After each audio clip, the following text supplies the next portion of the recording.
राधे कृष्ण राधे कृष्ण। श्रीमद् भागवत के तीसरे स्कंद के 25वें अध्याय के 12वें श्लोक से आगे भगवान कपिल देव जी माता देवहूति जी को सांख्य शास्त्र का ज्ञान देते हैं। जो भक्तवृंद सांख्य शास्त्र का श्रवण करते हैं उन्हें दुर्लभ भक्ति की प्राप्ति होती है। तो चलिए भगवान कपिल देव जी के द्वारा अपनी माता देवहूति जी को जो सांख्य शास्त्र का ज्ञान दिया गया है उसका श्रवण करें।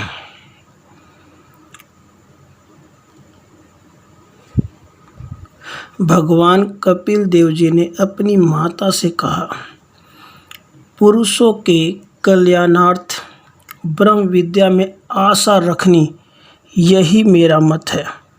जिस ब्रह्म विद्या के लाभ होने से सुख दुख का नाश हो जाता है।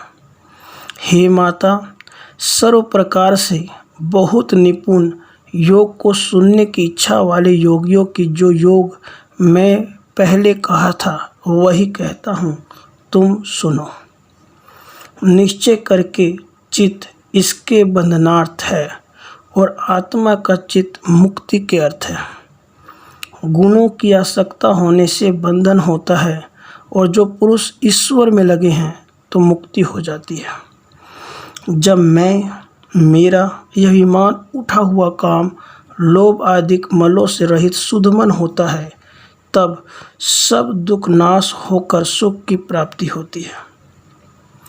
तब पुरुष आत्मा केवल प्रकृति से परे निरंतर स्वयं ज्योति अनुमात्र अखंडित परमेश्वर को ज्ञान वैराग्य भक्ति युक्त आत्मा द्वारा सबसे उदासीन प्रकृति से पराक्रम का नाश करने वाला ब्रह्म जीव ब्रह्म को देखता है। भगवान अखिल आत्मा में लगे हुए के समान योगियों को ब्रह्म सिद्धि के लिए इससे अधिक और मंगलदायक मार्ग नहीं है। इस जीव का जगत में आसक्त हो जाना यह अजर अमर फांसी है। यही आसक्ति साधु संतों में करे तो उसके लिए मोक्ष का द्वार खुला हुआ है। मुनिजनों का कथन है कि सबकी सब बात सहे, सब देहधारियों पर दयालुता रखे, सब जीव मात्र से प्रेम बरते, किसी को अपना शत्रु न माने, शांत गुण पर कार्य सहायक साधुओं का अलंकार है। जो मुझ में अनन्य भाव से दृढ़ भक्ति करके मेरे लिए सब काम त्यागते हैं और सब स्वजन बंधुओं से स्नेह छोड़ते हैं, जो मेरी ही मनोहर प्यारी कथा को सुनते हैं अथवा कहते हैं और जो अपना मन मुझ में लगाते हैं, उनको किसी प्रकार का ताप नहीं व्याप सकता। हे माता, जो साधु है वे सब संग से रहित है और किसी ताप से तापित नहीं होती। उन महात्माओं का सत्संग करना चाहिए, इसलिए कि वे सब संगत के दोषों को दूर करने वाले हैं। हे माता, संतों के प्रसंग से मेरी पुरुषार्थ वाली हृदय और कर्ण की सुखदायक आत्मज्ञान कराने वाली कथा होती है। उसके सुनने और प्रेम करने से मोक्ष मार्ग में शीघ्र श्रद्धा प्रीति भक्ति से कृष्णचंद्र के मुख चरणावृंद में सहज ही में भक्ति हो सकती है। मेरे चरित्रों का चिंतन करने से प्रथम मनुष्य के हृदय में भक्ति प्रकट होती है और भक्ति करने से पुरुष को वैराग्य उत्पन्न होता है और वैराग्य में मेरी अलौकिक रचना के विचार करने से योग युक्त होकर चित्त के ग्रहणार्थ कोमल योग के मार्गों से यत्न करना चाहिए। प्रकृति के गुणों की सेवा न करने से और ज्ञान वैराग्य अधिक बढ़ाने का चिंतन करना चाहिए। योग की साधना करनी चाहिए। सब कर्म मुझ में समर्पण करें और एकाग्रचित हो मेरी दृढ़ भक्ति करने से प्राणी सर्वांतर्यामी मुझको प्राप्त होता है। माता देवहूति जी बोली, ऐसी कौन सी भक्ति है जिसको मैं कर सकूं? क्योंकि मैं स्त्री हूँ, मुझको किस प्रकार की भक्ति करना चाहिए? जिसके प्रभाव से बिना प्रयास तुम्हारा मोक्ष पद प्राप्त होता है। भगवान का उपलक्ष्य करने वाला योग तुमने कहा है, सो कैसा है? उसके कितने अंग हैं जिससे तत्व ज्ञान होता है? श्री भगवान बोले, गुणों के जितने शरीर वेद विहित कर्म करें, ऐसी इंद्रियों अथवा इनके अधिष्ठात्री देवताओं की शतमूर्ति भगवान में जो स्वाभाविक की वृत्ति है, वही भक्ति है। निष्प्रयोजन की हुई भागवती भक्ति सिद्धि से भी बड़ी है। जैसे जठरानल भोजन किए हुए अन्न को भस्म कर देती है, वैसी ही भक्ति भी वासना को जला देती है। मेरी चरणों की सेवा में जिन पुरुषों की चेष्टा रहती है और जो केवल मेरे लिए ही सब कर्म करते हैं, वे लोग सायुज्य मोक्ष की इच्छा नहीं रखते। वे सज्जन पुरुष इकट्ठे होकर मेरे चरित्रों की प्रशंसा करते हैं। हे माता, वे महात्मा लोग मेरे को प्रसन्न अरुण नयन दिव्यवर प्रद रूपों को वाणी से कहते हैं और आनंदित होकर निहारते हैं। दर्शन योग्य रूप, उदार विलास, हास, अवलोकन, संभाषण, अत्यंत मनोहर भक्ति से जिनके प्राण, मन और इंद्रियों को वश में कर लिया है, उनको बिना इच्छा के भी सूक्ष्म गति देती है। मेरे भक्तों को हालांकि मायावी ईश्वर की बनाई हुई सत्यलोक आदि की भोग संपत्ति, अष्टांग योग की विभूति रूपी अणिमा आदि ऐश्वर्य स्वतः ही प्राप्त होते हैं, पर जिनकी अविद्या निवृत्त हो गई है, ऐसे मेरे भक्त मेरी जो आनंदमयी वैकुंठ धाम में विभूति है, उसी को मांगते हैं। जो सत्पुरुष मुझ में परायण हैं, वे शांत रूप कभी नाश नहीं होते और मेरा कालचक्र उनको नहीं मार सकता, क्योंकि जिनका मैं प्रिय आत्मा हूँ, पुत्र के समान प्रतिपालक हूँ, मित्र के समान विश्वासी हूँ, गुरु के समान उपदेशक हूँ, भाई के समान हितकारी हूँ और देवता के समान पूज्यवर हूँ। इस लोक और परलोक को और दोनों लोकों में जाने वाले आत्मा को और आत्मा के पीछे जो ये धन, पशु, घर, जो वस्तु हैं, उन सब को त्याग कर उनके विषमुख मुझको जो अनन्य भाव से बचते हैं, उनको मैं संसार सागर से पार उतार देता हूँ। भगवान प्रधान पुरुषेश्वर और सब पदार्थों की आत्मा और अधिष्ठाता जो मैं हूँ, मेरी शरणागत बिना आत्मा को सब जीवों का तीव्र भय कभी निवृत्त हो ही नहीं सकता। मेरे भय से पवन चलता है, सूर्य तपता है, इंद्र जल बरसाता है, अग्नि दाह करता है और मृत्यु संसार में घूमती फिरती रहती है। श्री भगवान बोले कि अब मैं तुमको तत्वों के लक्षण अलग अलग सुनाता हूँ, जिनके जानने से पुरुष प्रकृति के गुणों से मुक्त हो जाता है। पुरुष की आत्मा का दर्शन जो ज्ञान मोक्ष के लिए है, वह तुमसे वर्णन करता हूँ। वही ज्ञान हृदय की ग्रंथि का भेदन करने वाला है।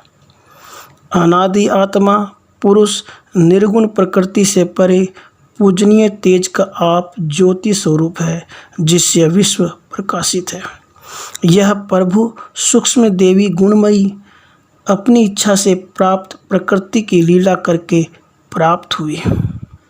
ज्ञान की ढकने वाली माया को विचित्र अपने समान प्रजा को गुणों से रचती देख जीव ज्ञान चेष्टा से मोहित हो अपने स्वरूप को भूल गया, अर्थात मैं देह हूँ यह समझने लगा।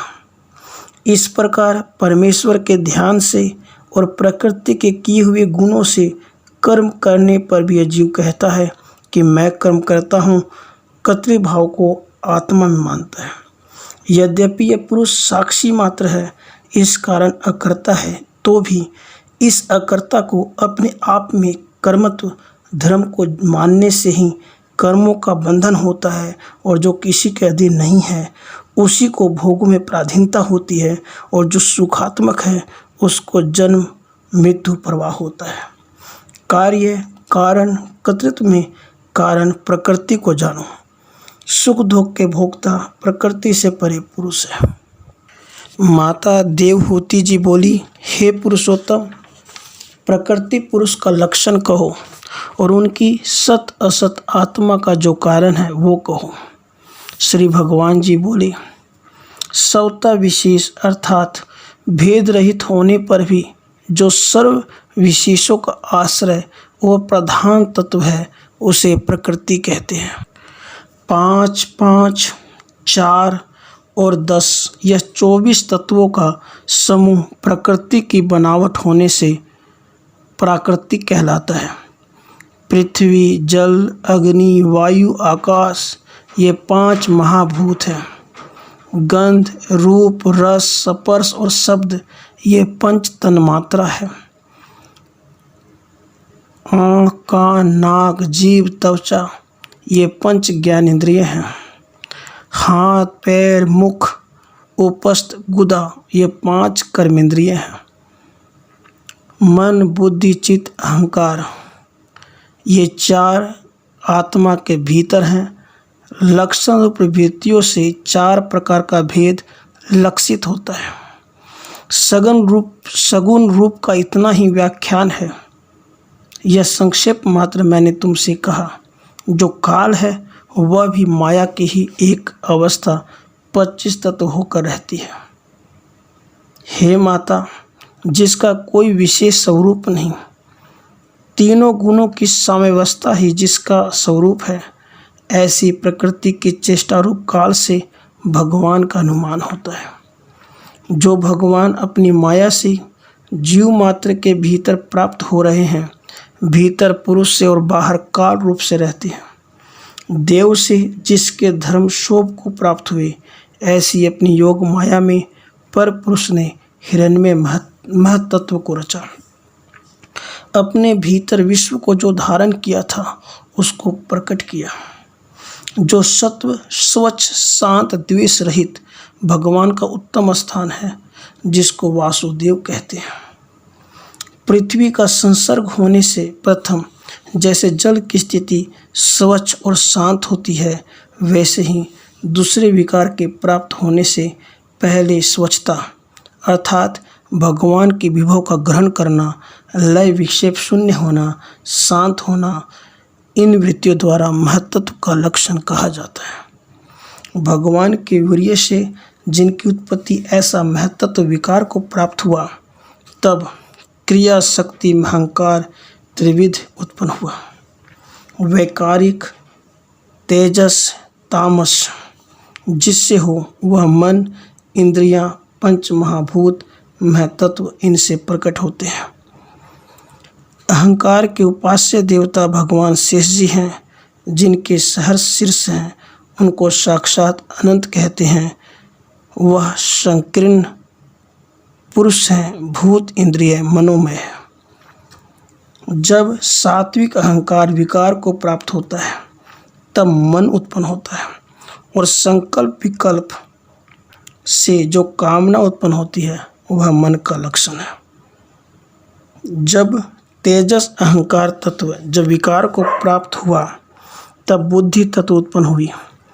इसमें द्रव्य का सपूर्ण ज्ञान इंद्रियों का अनुग्रह होता है। संशय, मिथ्या ज्ञान, निश्चय, स्मृति, निद्रा ये बुद्धि के लक्षण हैं। ज्ञान इंद्रिय और कर्म इंद्रिय यह 10 राजस अहंकार से उत्पन्न हुई। क्रिया शक्ति प्राण की है और विज्ञान शक्ति बुद्धि की है। ये दोनों राजस और अहंकार से उत्पन्न हुई हैं। भगवान के वीर्य से प्रेरित तामस अहंकार जब विकार को प्राप्त हुआ, उससे शब्द मात्र प्रकट हुआ। शब्द से नभ उत्पन्न हुआ। शब्द से सब पदार्थों के नाम होते हैं। प्राणी मात्र में अवकाश रखना, बाहर भीतर के व्यवहार को आश्रय देना, प्राण इंद्रिय आत्मा में स्थान रखना, यह आकाश की वृत्ति का लक्षण है। शब्द तन्मात्रा वाला आकाश जब काल की गति से शुद्ध हुआ, तब उससे स्पर्श तन्मात्रा प्रकट हुई, उससे वायु उत्पन्न हुई। त्वग इंद्रिय से स्पर्श का ज्ञान होता है। कोमलता, कठिनता, शीतलता, उष्णता ये स्पर्श रूप वाले पवन की तन्मात्रा है। यही स्पर्श का लक्षण है। वृक्ष आदिकों के पत्तों का चलायमान करना, शब्द का ले जाना, तृण आदिकों को मिलाना, प्राप्त कराना, सब इंद्रियों को कर्म द्वारा बल देना, ये वायु के लक्षण कहे हैं।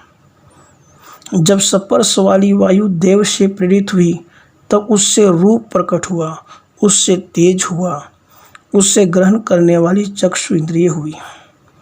हे माता, रूप पदार्थों को आकार देता है और द्रव्य में गौण रीति से प्रतीत होता है और पदार्थों की रचना के पीछे प्रतीत होता है। यह भी रूप मात्रा की वृत्ति है। प्रकाश, पाचन, पान, भोजन, शीत, मर्दन, भूख, प्यास, सुखाना, ये सब तेज की वृत्तियां हैं। जब देव इच्छा से रूप गुण वाला तेज विकारी हुआ तब उससे रस तन मात्रा हुई, उससे जल हुआ, उसको ग्रहण करने वाली जीभ हुई। यह एक रस भौतिक विकार से कसेला, मधुर, चरपरा, कड़वा और खट्टा आदि अनेक भावों को प्रकट होता है। गीलापन, गोला बांधना, तृप्ति करना, जीवन, प्यास मिटाना, नरम करना, ताप दूर करना, कूप आदि से जल निकालने पर भी अधिक होना, यह जल की वृत्ति है। रसगुण वाला जल जब देव से प्रेरित हो विकार को प्राप्त हुआ तब उससे गंध तन्मात्रा हुई, उससे पृथ्वी हुई। नासिका से गंध ग्रहण होती है। यह एक ही गंध संसर्ग वाले पदार्थों की विषमता से मिली। गंध और सुगंध शांत और उग्र आदि अनेक भेदों वाली होती है। प्रतिमा आदि रूप से ब्रह्म का भाव करना, स्थान देना, धारण करना, आकाश आदिकों का मठ आकाश आदि रूप से भिन्न होना और सब जीवन मात्र के गुणों का भेद करना, ये पृथ्वी की वृत्ति के लक्षण है। आकाश का मुख्य गुण शब्द रूप विषय वाली श्रोत इंद्रिय कहलाती है और वायु के मुख्य गुण युक्त स्पर्श गुण वाली त्वग इंद्रिय कहलाती है।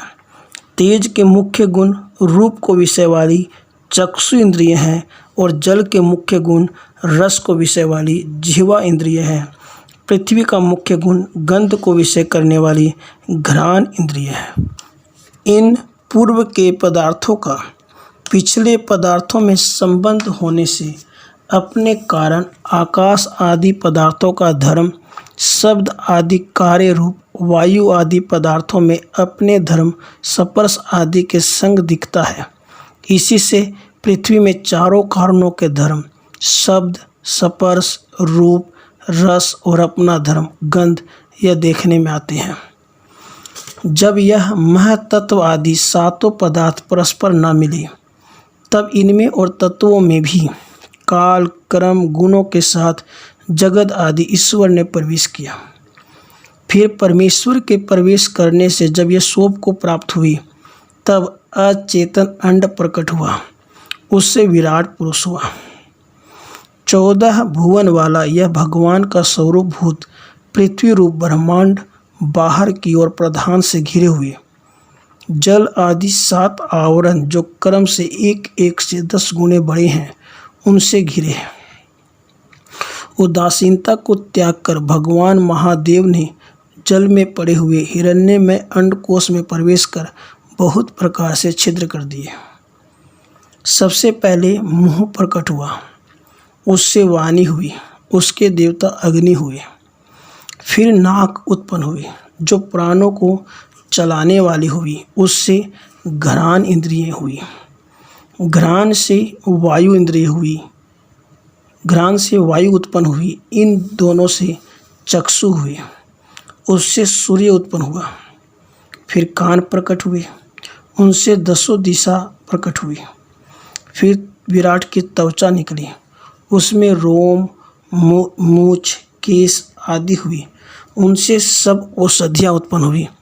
फिर शिश्न इंद्रिय हुई, उसमें जल रूप वीर्य उत्पन्न हुआ। फिर गुदा उत्पन्न हुई, गुदा में अपान रहता है। अपान वायु से लोगों की भय देने वाली मृत्यु प्रकट हुई। फिर विराट के दोनों हाथ उत्पन्न हुए, उनमें बल हुआ और इंद्र देवता प्रकट हुए। फिर विराट के पाँव निकले, उनमें गति हुई और हरि देवता प्रकट हुए। फिर नाड़ियाँ निकली, उनमें रुधिर भरा और नदियाँ प्रकटी। फिर उदर प्रकट हुआ, उसमें भूख प्यास हुई। सागर देवता हुए। फिर विराट के हृदय उत्पन्न हुआ, उसमें मन उत्पन्न हुआ। मन में चंद्रमा प्रकट हुआ। फिर सब वाणियों के प्रति बुद्धि उत्पन्न हुई। बुद्धि से ब्रह्मा उत्पन्न हुआ।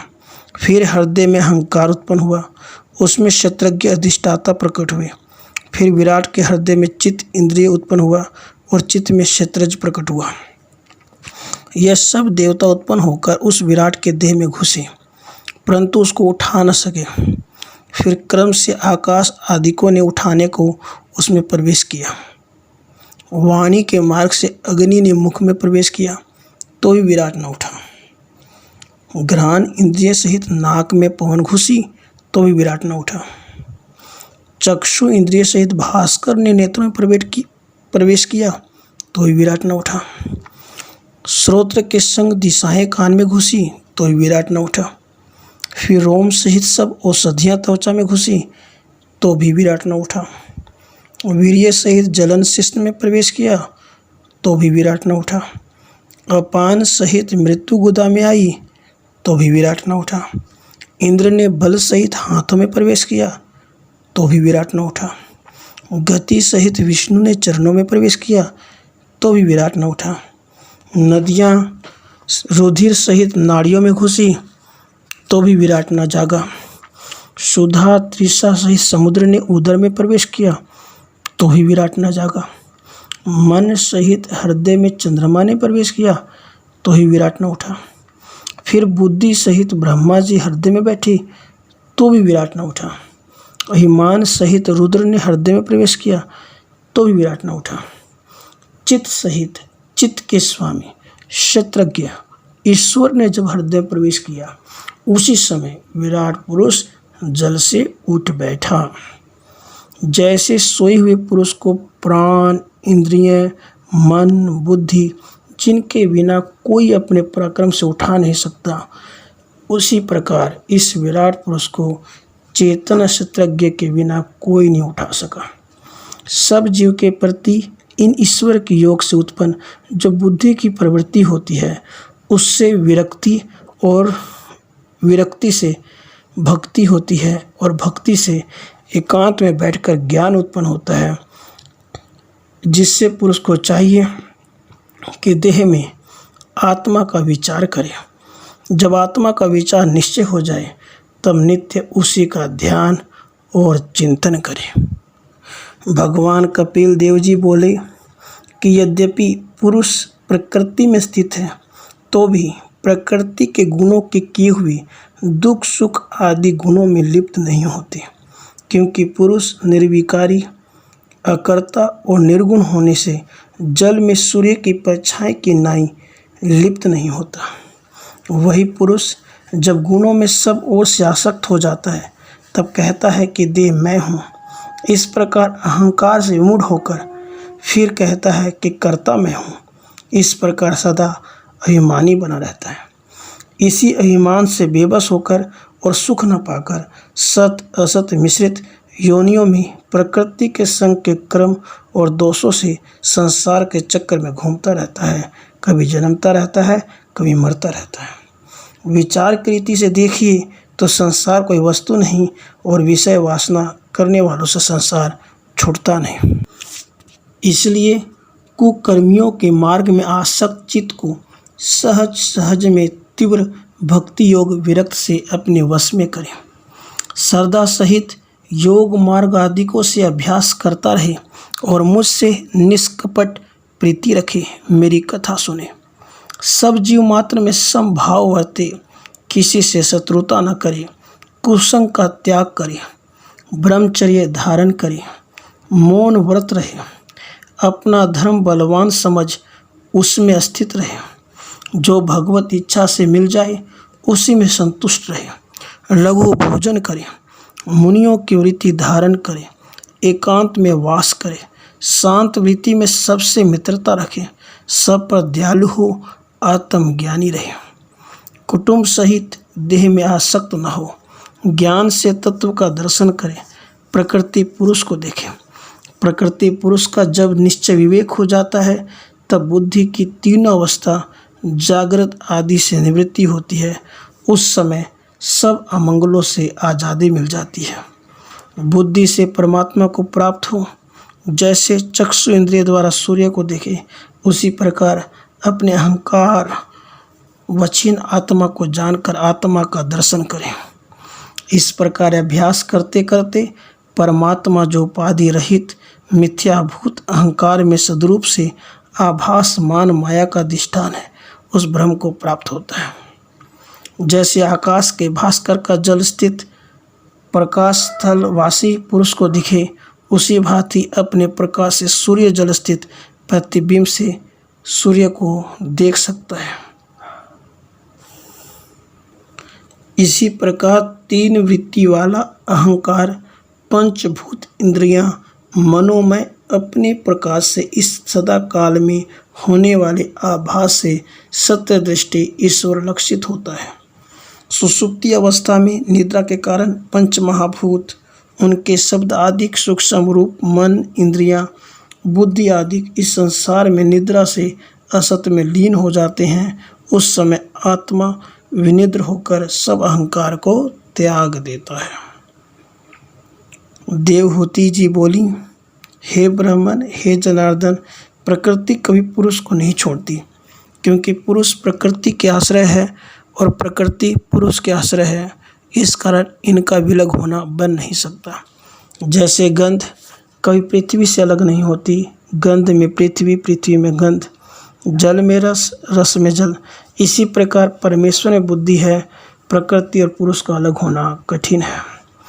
अकर्ता पुरुष को और जिसके आश्रय से कर्म के बंधन में और प्रकृति सद्गुणों में यह पुरुष फंसा हुआ है, उसकी कैवल्य मोक्ष कैसे हो सकती है, कहिए। श्री भगवान जी बोले, हे माता, कोई निमित्त हो, ऐसे निमित्त के धर्म करने से, निर्मल करने से, बहुत दिन के शास्त्र सुनने से, मुझ में तीव्र दृढ़ भक्ति करने से तत्व ज्ञान होता है। ऐसे ज्ञान से, वैराग्य से, तप सहित योगाभ्यास से, तीव्र अपनी समाधि से इस पुरुष की माया दिन रात जलकर धीरे धीरे छिप जाती है। भोग भोग कर फिर अपने हृदय में उसका दोष विचार कर उसको त्याग दिया। वह प्रकृति अपनी महिमा स्थित पुरुष ईश्वर का कभी कुछ अशुभ नहीं कर सकती। जैसे सोते हुए पुरुष को स्वप्न दिखाई देता है, जब तक वह न जागे तब तक वह स्वप्न उस मनुष्य को अनेकों दुखों का देने वाला है, और वही स्वप्न जागने से जब उसको ज्ञान का संस्कार हुआ तो वह स्वप्न कुछ भी कष्टकारी नहीं हो सकता। इसी प्रकार तत्व के जानने वाले और मुझ में मन लगाने वाले आत्मा को प्रकृति कभी अपने वश में नहीं कर सकती।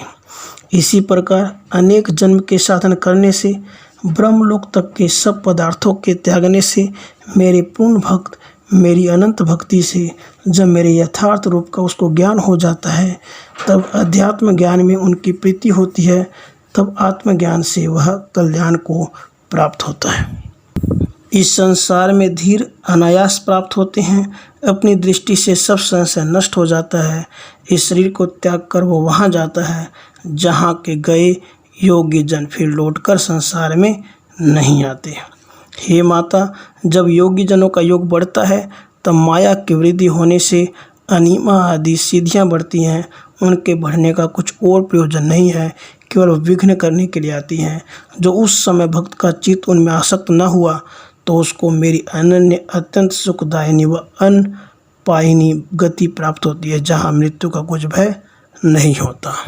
भगवान जी बोले, हे माता, अब बीज सहित योग का लक्षण कहता हूँ कि जिस विधि के अनुष्ठान से प्रसन्न होकर मन अच्छे मार्ग में लगता है, अपनी सामर्थ्य भय स्वधर्म का आचरण करे, पाप से अलग रहे, जो अपने भाग्य के अनुसार प्राप्त हो उसी में संतोष करे, आत्मज्ञानी पुरुषों के चरणाविंदों का पूजन करे, लौकिक संबंधी धर्म से निवृत्त रहे, मोक्ष धर्म में प्रीति करे, परिमित और महाशुद्ध भोजन करे। परिमित उसको कहते हैं कि पेट के 2 भाग तो अन्न से भरे, एक में जल, चौथा वायु के आने जाने को खाली रखे।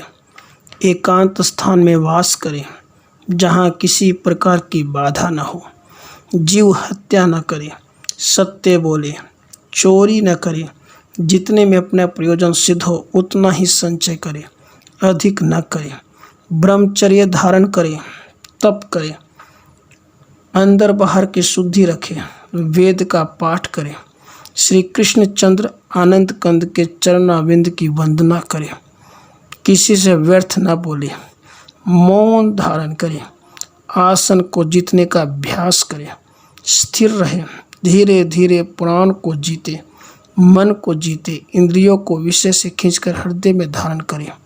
सब प्राणों के स्थान जो मूल धारा दिखे, उनमें से एक देश में मन सहित घ्राण को धारण करे और त्रिलोकीनाथ भगवान की लीला का ध्यान करे और मन को आत्माकार करे।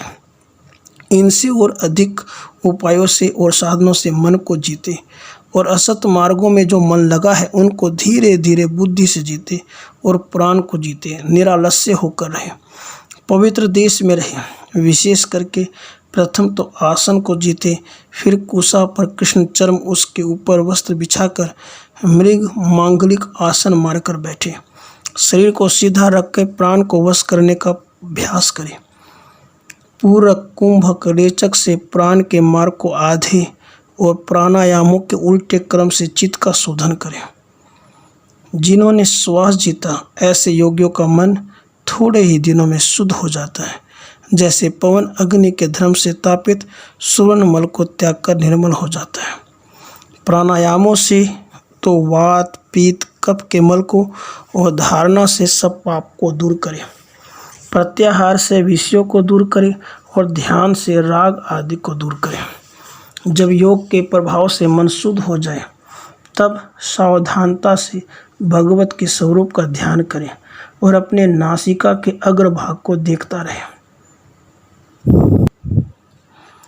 अत्यंत सौभाग्यवान जिनका दर्शन है, सब लोकवासी जिनको नमस्कार और दंडवत करते हैं, जिनकी किशोर अवस्था है, अपने अनुचरों पर अनुग्रह करने में नित्य प्रतिकुशल हैं, तीर्थ रूप यश जिनका कीर्तन करने योग्य है, पुण्य श्लोकों में यश करने वाले भगवान के अंगों का ध्यान करें। अपनी नासिका के अग्रभाग को जब तक देखता रहे जब तक कि मन उस बांके बिहारी के मूर्ति में लय न हो जाए। दर्शन के योग्य जिनकी अलौकिक लीला है, ऐसे घटघटवासी वृंदावन निवासी सुख राशि मदन मोहन की चाहे विराजमान मूर्ति का, चाहे चलते फिरते स्वरूप का, चाहे शयन करते हुए श्याम सुंदर की मूर्ति का, चाहे खड़ी हुई प्रतिमा का शुद्ध चित्त के भाव से ध्यान करें। उनकी अद्भुत लीला देखने ही योग्य है। मुनि लोग उनको चित्त में स्थान देकर सब अवयव सुंदर स्थित ईश्वर का दर्शन कर भगवान के एक अंग में अपने मन को लगाए। पहले तो वज्र अंकुश ध्वज पद्म इन चिन्हों से युक्त उठे हुए अरुण शोभित नख मंडल के किरणों से ध्यान करने वाले भगवान के चरण कमल का ध्यान करें, जिनके चरण प्रक्षालन के गंगा जल तीर्थ के मस्तक पे धारण करने से मंगलमय भूतनाथ और अधिक मंगल रूप हो जाए। इसी प्रकार अपने चरण चिरूप वज्र से ध्यान करने वालों के पाप रूप पर्वत चूर्ण करने वाले भगवान के पद कमल का बहुत काल तक ध्यान करें। हर प्रकार से भक्त भगवान के हर रूप का ध्यान करें। इस प्रकार भगवान का ध्यान करते करते भाव में हरि में लोभ कर भक्ति से द्रवित भूत हृदय में अत्यंत आनंद से प्रफुल्लित हो जाए और भगवत से मिलने की अति उत्कंठा से अश्रुपात करके बारंबार पीड़ित धीर से चित्रूप मत्स्य वेद के कांटे के समान उसे धीरे धीरे भगवत के अंग से ध्यान न्यून कर दे। मुक्तों के आश्रय जब निर्विषय विरक्त मन सहसा सूर्य के समान मोक्ष को प्राप्त होता है, जब पुरुष आत्मा को आनंद में एक रूप देखता है, तब संसार से निवृत्त हो जाता है।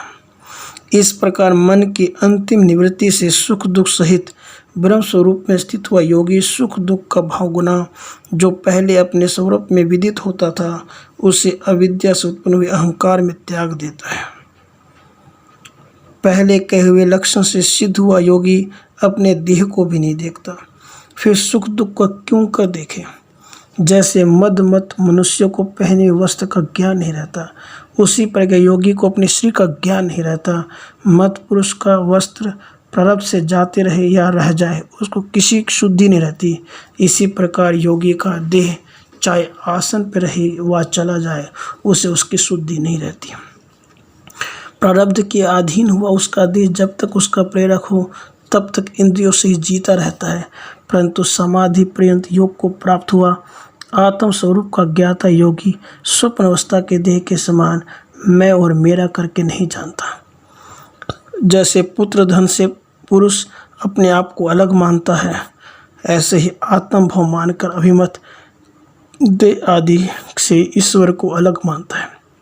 जैसे अज्ञानी मनुष्य ज्वलित काष्ठ से कण का धूम होता है, ऐसे अलग मानते हैं, परंतु वास्तव में दाहक और प्रकाशक अग्नि से अलग है। इसी प्रकार सब ब्रह्म है। जैसे पंचभूत इंद्रियां अंतःकरण प्रधान जीव संज्ञा से आत्मा अलग है, इसी प्रकार दृष्टा भगवान ब्रह्म अलग है। जैसे सब प्राणी मात्र में आत्मा व्याप्त है और सब जीव मात्र आत्मा में व्याप्त है, इसी प्रकार सब पदार्थों में मैं हूँ और मुझ में सब पदार्थ हैं। ऐसे अनन्य भाव करके सब प्राणियों में एक रूप जो देखते हैं वे ही ज्ञानी हैं। इसलिए यह अपनी सत असत आदि विचारों में आई ऐसी प्रकृति को भगवान की कृपा से जीतकर अपने स्वरूप में स्थित होता है और अपना कल्याण करता है। देवहूति जी बोली कि हे प्रभु, महद आदिकों का लक्षण और प्रकृति पुरुष का स्वरूप परमार्थिक जैसा हो और जिस प्रकार से इनका ज्ञान हो वह कहो। हे भगवान, जैसे सांख्य शास्त्र में इनका मूल आपने कहा, परंतु उसके कहने का अभिप्राय भक्ति योग है, इस कारण भक्ति योग का मार्ग मुझसे विस्तार सहित आप कहिए। हे जगतपति, जिससे इस पुरुष को सब ओर से वैराग्य उत्पन्न हो जाए, ऐसे लोक के अनेक प्रकार के आवागमन को कहो और ईश्वर रूप और काल का स्वरूप कहो, जिसके भय से लोग कुशल कर्म करते हैं। झूठे अभिमानी शरीर आदि पदार्थों में अहंकार करने वाले अज्ञानी कर्मासक्त निराधार अहंकार में बहुत दिन से सोए हुए कर्म करते करते श्रांत हो गए, ऐसे 60 लोगों के चैतन्य करने के लिए और उनकी निर्मल बुद्धि करने के लिए योग शास्त्र का प्रकाश करने को आप जगत में सूर्य रूप उत्पन्न हुए, आप कहिए। श्री भगवान जी बोले, हे माता, भक्ति योग अनेक प्रकार का है और बहुत मार्गों से प्रकाशित होता है। पुरुषों की प्रकृति सत रज तम गुण के होने से उनके संकल्प में भेद पड़ जाता है। संकल्प से, हिंसा से, दंभ से, मत्सरता से, क्रोध से जो भिन्न दृष्टि का भाव मुझ में करते हैं वह तामसी भक्ति है। विषय भोग की चाहना कर यश ऐश्वर्य के लिए जो अर्चा दिक में मेरी भावना करते हैं वह राजसी भक्ति है। पाप नाशने के उद्देश्य से अथवा सिद्ध साधन के उद्देश्य से जो मूर्ति आदि में कर्म करे अथवा जो पूजन करे, उसमें यह माने कि भगवत की आज्ञा है इसलिए ही पूजना चाहिए, ऐसे भाव से जो भक्ति करते हैं वह सात्विक भक्ति है।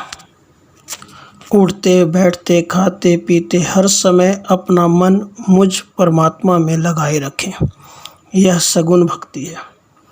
निर्गुण भक्ति योग का यह लक्षण है। पुरुषोत्तम की फल अनुसंधान भेदभाव रहित भक्ति करें, श्रीपति के अतिरिक्त दूसरे की आशा न करें। मेरे साथ एक लोक में वास, समान ऐश्वर्य सदा निकट रहे, मेरे समान रूप हो जाए, एक रूप हो जाए, इन 5 मुक्तियों को मैं देता हूँ, परंतु मेरे भक्त मेरे सिवा के अतिरिक्त और कुछ ग्रहण नहीं करते। यह अत्यंत निर्गुण भक्ति योग भक्ति है, जिससे तीनों गुणों का उल्लंघन करके मेरे भाव को प्राप्त होता है, इससे अधिक और दूसरी भक्ति नहीं। मेरी प्रतिमा के दर्शन, स्पर्शन, पूजा, स्तुति, प्रणाम आदि को से सब जीव मात्र में मेरी भावना से, धैर्य से, वैराग्य से हृदय पवित्र होता है। महात्मा लोगों का आदर सम्मान करने से, दीनों पर दया करने से, अपने समान कक्षा में मित्रता करने से, यम नियम करने से शरीर शुद्ध हो जाता है। ब्रह्म विद्या के सुनने से, मेरे नामों का उच्चारण संकीर्तन, साधु संतों की संगति करने से, अहंकार त्यागने से चित्त शुद्ध होता है। जो पुरुष मेरे धर्म के गुणों का साधन करता है उसका हृदय शुद्ध हो जाता है। केवल मेरे गुणों के सुनने से ही पुरुष को मेरा स्वरूप बिना ही श्रम प्राप्त होता है। सर्वाधार और यज्ञों के फलदायक जो ईश्वर जीवों के भीतर प्रविष्ट होकर सब जीवों का भक्षण करते हैं वही विष्णु है, वही यज्ञ है, वही काल है, वशी करने वालों का प्रभु है। इस काल का न तो कोई प्यारा है, न कोई शत्रु है, न कोई बांधव है। वही अपरमत होकर परमत पुरुषों का अंत करता है। जिस काल के भय से पवन चलता रहता है, मार्तंड तपता है, इंद्र वर्षा करता है, तारागण प्रकाश करते हैं। जिसके भय से वनस्पति, वृक्ष, लता, औषधि सहित अपने अपने समय पर पुष्प और फल उत्पन्न करते हैं। जिसके भय से नदियाँ दिन रात बहती रहती हैं, समुद्र अपना मर्यादा नहीं छोड़ सकते, अग्नि प्रज्वलित होता रहता है, पर्वतों सहित भूमि डूबती नहीं। जिसकी आज्ञा से यह आकाश सब श्वास लेने वालों का अवकाश देता है, महत्त्व 7 आवरण युक्त इस लोक में इस देह का विस्तार करता है। जिसके भय से गुण अभिमानी देवता ब्रह्मा, विष्णु, महेश स्वर्ग आदि को में युग युग वर्तमान रहते हैं और बारंबार संसार की उत्पत्ति, पालन तथा संहार करते रहते हैं। वह अनंत अंत करने वाला, काल अनादि आदि करने वाला है, अवयव है, जनों से जनों को जन्माता है, परंतु काल को भी मृत्यु से संहार करता है। वह परमात्मा काल रूप अपनी इच्छा अनुसार काम करता है। जिसने कुटुंब को बचाने और चारों ओर से उनके पालन करने में कसर न की, अपने इंद्रियों को न जीता, वह नष्ट बुद्धि व अज्ञानी रोते हुए अपने बंधु बांधवों में मर जाता है। उस समय उसको लेने के लिए यमदूत आते हैं। वह दूत उसे उसी समय परवश पकड़ गले में फांसी डाल उस नर देह में से उस जीव को निकाल कर यातना देह में रख हाथ बांध राजा के दूत जैसे अपराधी को परवश पकड़ कर और घसीट कर ले जाते, उसी भांति उस जीव को बड़ी दूर के मार्ग से ले जाते हैं। उन दूतों के मारने से पीटने से उसका हृदय फट जाता है, देह कांपने लगती है, गिरते पड़ते मार्ग में कुत्ते फाड़ने को दौड़ते हैं। उस समय वह प्राणी आर्त होकर अपने किए पापों को याद करता है। मार्ग में भूख प्यास सताती है, भोजन देखने को नहीं मिलता, ऊपर से सूर्य की गर्मी पड़ती है, नीचे धरती जलती है, फिर तपती हुई बालू पर तपना पड़ता है। जब कहीं थक कर बैठ जाता है और नहीं चल पाता, तब यमदूत बड़े निर्दयपन से कोड़े मारते हैं। मार्ग में न कहीं ठहरने का ठिकाना है, न कहीं पानी पीने को मिलता है। उस समय मुख से हाय हाय निकलती है और जहाँ तहाँ थकित होकर गिर पड़ता और मूर्छित हो जाता है, फिर उठकर चलने लगता है। 99,000 योजन मार्ग 4 घड़ी में उस महापापी को ले जाते हैं और पापी को 6 घड़ी में यमपुर ले जाते हैं। वहाँ अनेक अनेक प्रकार की यातनाएं भोगनी पड़ती है। कहीं तो उस जीव की देह को लकड़ियों से जलाते हैं, कहीं इसी का मांस उसको भक्षण कराते हैं, कहीं तो आप ही अपने मांस से अपना पेट भरता है। कहीं यमलोक में श्वान, गिद्ध, जीते की आंतें निकाल ले जाते हैं। कहीं सांप, बिच्छू, डांसा दिख के पीड़ा से दुख पाकर अपने कर्मों का फल भोगता है। कहीं उसका शरीर काट काट खंड खंड करते हैं, कहीं हाथी दांतों पर धर धर कर घुमा घुमा कर पटक देते हैं, कहीं पाँव से दबा दबा सूंड से उठा चीर चीर कर बगेल देते हैं, कहीं पाँव से पीस पीस कर मारते हैं, कहीं पर्वतों के श्रृंगों से पटक देते हैं, कहीं पानी में डुबो देते हैं, कहीं गड्ढे में बंद कर देते हैं। जो तामिस्त्र, अंध तामिस्त्र, रौरव आदि नरकों की पीड़ा है, सो नर नारी भोगते हैं। जो पूर्व कुकर्म किए हैं उनका फल उनको भोगना ही पड़ता है। हे माता, यह बात कुछ आश्चर्य की नहीं है क्योंकि नरक और स्वर्ग दोनों यहीं दिखाई देते हैं। जो कष्ट नरक में सहने पड़ते हैं वे संसार के मध्य भी देखने में आते हैं। जो प्राणी केवल इस प्रकार अपने परिवार का पालन पोषण करता है, वह अपना उदर भरता है, उसके वे कर्म उसको साथ जाते हैं। और जब मरकर यमपुरी में जाता है तब उसको अपने पाप का फल अकेले ही भोगना पड़ता है। इस समय अपने शरीर को छोड़कर एक ही जीव नरक को जाता है। प्राणी द्रोह ये जो पाप किए हैं वह सब वहीं भोगने पड़ते हैं। नरक लोक से जो नीचे यातना अधिक नरक है, उन सबको कर्म से भोगकर जब पाप क्षीण होता है तब फिर शुद्ध होकर मनुष्य देह को पाता है।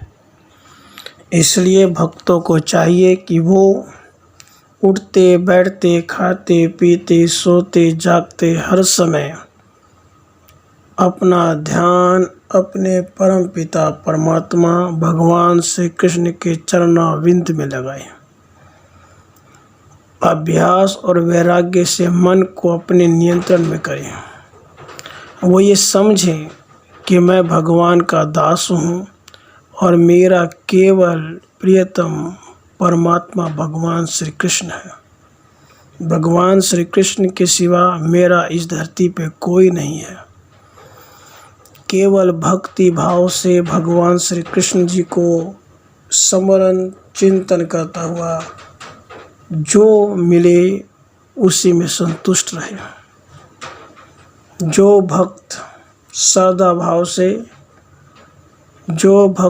भाव से कपिल भगवान के द्वारा अपनी माता देवहूति को सांख्य शास्त्र के उपदेश को श्रवण मनन तथा निधिध्यासन करते हैं, जो श्रद्धा भाव से सांख्य शास्त्र को समझते हैं और उसे अपने जीवन में अपनाते हैं, उन्हें दुर्लभ भक्ति प्राप्त होती है और भगवान की प्राप्ति होती है। इसलिए भक्त को चाहिए कि वो श्रद्धा भाव से सांख्य शास्त्र का श्रवण करे, मनन करे और अपने जीवन में भगवान के द्वारा दिए गए उपदेश को धारण करे। तो प्यार से बोलिए राधे कृष्ण राधे कृष्ण।